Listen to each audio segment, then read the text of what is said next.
Have you ever been in between two couples fighting or seen a friend go from like madly in love with someone to falling out of love and wonder if this is what relationships are supposed to be like? I always pictured something completely different, and in that pursuit, I've come to understand a few bits of relationship advice that I want to share with you on how you can have an amazing relationship. The first is that picture of the grass is greener on the other side. Most people, they fall in love with someone, and once that feeling of love is gone, they think that it's over. A different picture is someone is playing the piano.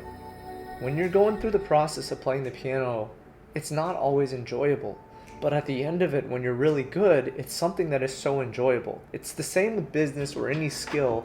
It's always a grind, and you have to work on it. Even if there's strong feelings early on, a relationship always takes work. And so if you understand that, you say, how do I actually make this relationship and shape it into what I want? And that is like the biggest piece of advice that when it comes to just changing the mind to how you understand relationships. The second advice is love is a choice.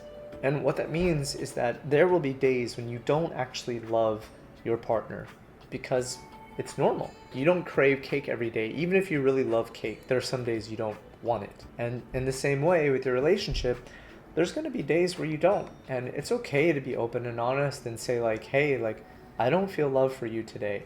And I still choose to because I know our values align, and I know that we're together, and I know that we have something special that I cherish and I value, but I just don't feel it today.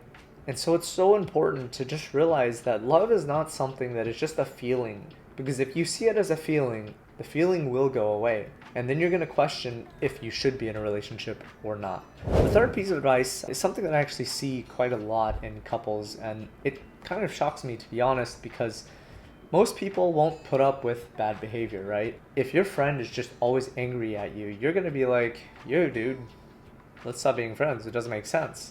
And then for some reason in a relationship, just because we love someone, we think that it's okay to tolerate bad behavior. If you look at like raising pets, the way that you get a golden retriever to not eat your shoes and chew on your shoes is establish and frame the dog early. The second he chews the shoes, redirect him to something else. And in the same way, if your partner is really annoyed at you and is communicating something, it would just be kindly stopping her or him or whatever it is and saying, hey, I really want to hear you, but your tone is really frustrated and annoyed, and please get to, a point where you can speak calmly to me so that I can fully listen to you and not feel emotions as I'm trying to share this. And most people end up just tolerating the behavior instead of stopping it, recorrecting it, changing whatever method, and getting it to the point where it's not something where you just fester an emotion, a problem, and it just builds up and then you blow up.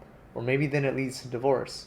It's solving that problem early and not tolerating something that you don't normally tolerate. The fourth piece of advice is that a woman or man doesn't complete you.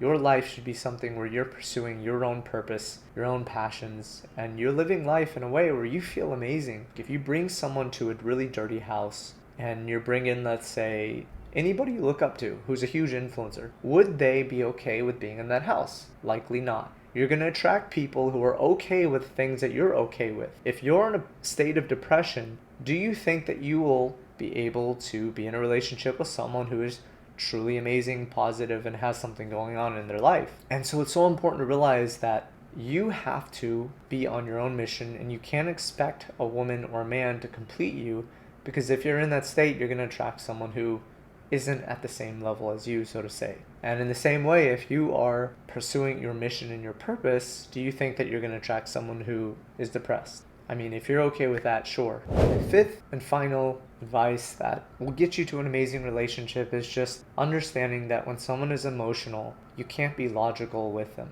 And that basically just means if someone's angry with you and it's like, you didn't take out the trash, and you're like, yeah, I did. And they're like, well, you didn't do this, and you're like, yeah, I did. And they're like, you're stupid. And you're like, no, I'm not. And look, I do this, this, and this. They're going to be like, still mad.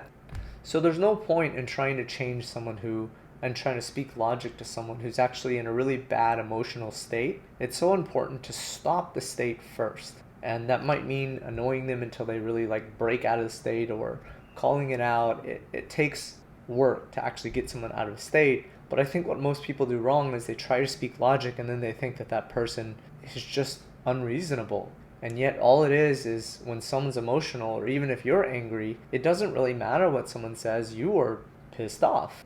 And so, once you realize that, and once you start changing your focus to things on what can I change, to changing their emotional state first before you have an open, honest conversation with them, then you'll realize that your relationship can be so much better and in a way where both of you foster something amazing.